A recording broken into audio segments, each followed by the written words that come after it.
find a pen and fill the paper with the message that it wants to send. Well, so let's talk a little bit more about the writing. You talked about how going to grad school gave you the confidence to write, and how you kind of came to the decision to write a memoir. But what did that process look like for you? Like, how long did it take you, and how did you figure out how to produce a memoir? Tell me more about that. So I had, a memoir is completely different than writing a piece of fiction. Um, the story is already there. You just have to figure out how to put it down on paper and paint the picture. I really wanted to preserve my voice in my story. That was very important for me. But I guess like the way I started it was with a chapter outline. So that's really gives you like the story arc and the story, which turns like your experience into a story, you could say. And that's really what I did. It changed very little from what I started with actually to how the book was finalized. In terms of a chapter, I think I ended up adding one chapter that wasn't included in my original chapter outline. And I knew I wanted to basically have almost like three parts, like a training section, Iraq, and then Afghanistan. And then from there, some writers are able to sit down at their computer every day and write a certain amount of words. I could not do that. Some days I would sit there and stare at my computer screen and type like that was about it. And then other days I would write 4,000 words and I would just like knock out a chapter and I would be like, where on earth did that come from? But it was just like, I honestly, like I had to wait for it to be in my head to be able to put it, onto paper. And so it was frustrating. I think at times when I just like couldn't articulate it the way that I wanted it to be. So you had to have a lot of patience and a lot of rewrites. And I didn't write it in sequence. Like I would write the hardest chapter or the hardest section for me to write of the book was the Iraq section. And honestly, I did that last, I do believe. Afghanistan was very easy for me to write. And that's probably because that timeline wise was most recent to me. And then Iraq, I just struggled with writing. And honestly, because Iraq was a very challenging time for me.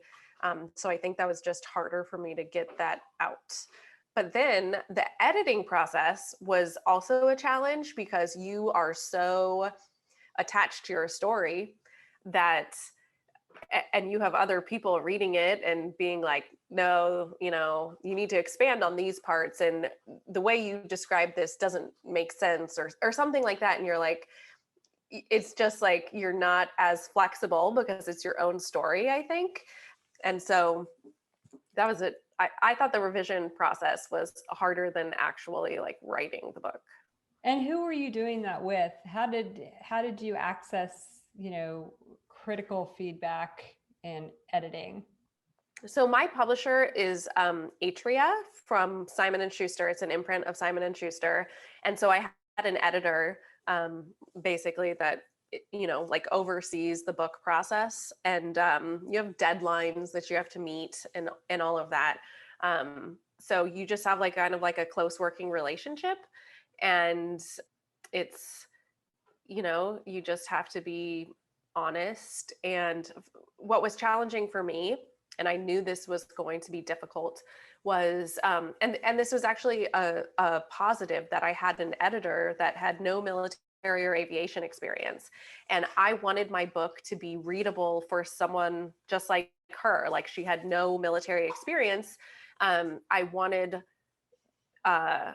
people with interest, but no background with what I had, still be able to read it and like not get into the first chapter and be like, I have no idea what she's saying. It's so technical that I'm not going to read anymore. So I wanted to make sure that the way that I wrote the book was in a language that explained what was going on, but also that everybody could kind of understand. So I wanted to write it in a way that people with aviation, wouldn't get annoyed that the language that I wrote it in, but also people who didn't have that background would be able to understand and want to read further. So that was a challenge for me, because often I would just write very technically, and then it was great feedback that they would be like, this is way too technical, nobody's going to have any idea what you're talking about here. And I would be like, what are you talking about? Like, I just explained it. But then I would realize that no, that's because it's my world and it makes sense,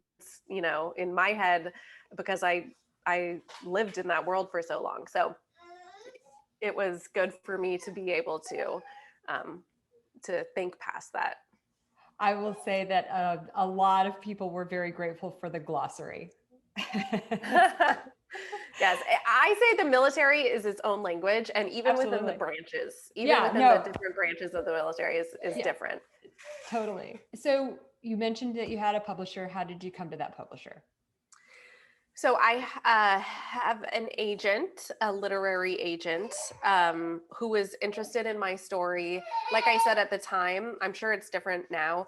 At the time, there were very few women aviators who were writing about combat experience. And so I had some friends who had written books and just thought that I had a unique story to tell, and got connected with my agent and went from there. So how did you find your agent? So through other authors that friends that I had. Okay, and they connected you. That's great. Mm-hmm. Way to use your network there. So how has publishing the book changed your life? When I got out of the military, it was very much my identity, what I had done all of my adult life. And writing my book really, I think, allowed me to view it as a chapter in my life instead of my life. Does that make any sense? It totally makes sense. And I didn't really view it as that initially, but writing the book did help me realize that. Like, it was a chapter in my life what I'm incredibly grateful for. That experience made me who I am today. But so it definitely helped me there, and it helps me go revisit some of my service stories that I don't know if I ever would have if I hadn't written the book. And I got to get reconnected with a lot of my pilots when I interviewed them for the book that I had flown with. So that was nice to get back in touch with everybody, and just the entire writing process. I'm gonna hopefully be writing more books, and so yeah, did a lot for me. How does it feel? We're 5-6 years after publication, and 10 years after you got out of the Army? 11 years after you're out of the Army. But this book is now it's forever. And I wanted to talk to you about it. How does that, it's a little bit of pressure. I remember when I was writing the book, exactly what you said, once this is out there, it's forever.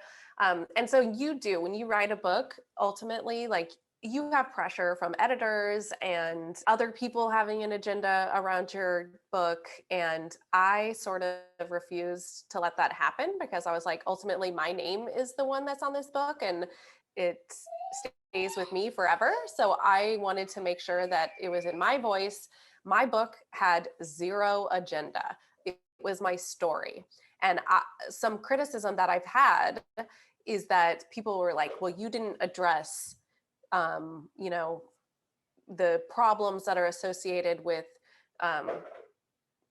females in the military, like sexual harassment and the chain of command. And I'm like, okay, don't push your agenda on me. That's not what my book was about. My book was my story. I don't need to put political agendas into my book. Well, did you experience those things? Sexual harassment and having to deal with the chain of command in that context? Oh, no. Obviously what I experienced, what is in my book. There you go. Yeah. And so, I mean, I kind of, and my point to all of that is I wrote what happened. And I left it up to the reader to decide what they think it was. If it was my age, if it was my gender, if it was whatever. Um, that was up for the reader to interpret. I can I didn't want to sit there in my one chance to tell my memoir and make it be about that. I wanted to tell my story, and that's what I wanted the focus to be on. And it wasn't that. But some people felt that that should have been what my book was about, even though that wasn't my experience. Well, good for you. Good for you for sticking to it. That's awesome. What advice do you have beyond all of the things that you just said about, maintaining your own voice, maintaining your own story? What advice do you have for any women, particularly in the military, but in any part or space of aviation who, are considering doing a memoir? What have you learned along the way that you would definitely want them to know? Writing a book is like a super long-term project that is multi-year project, and so you really have to want it. If you want to write a book, you have to want it, and you're going to have to get out of your comfort zone. There are options, like if you're not going to go the regular publishing, like big house publishing route, there are so many more ways now with like hybrid publishers and self-publishing that are ways for you to tell your story, get your book out there.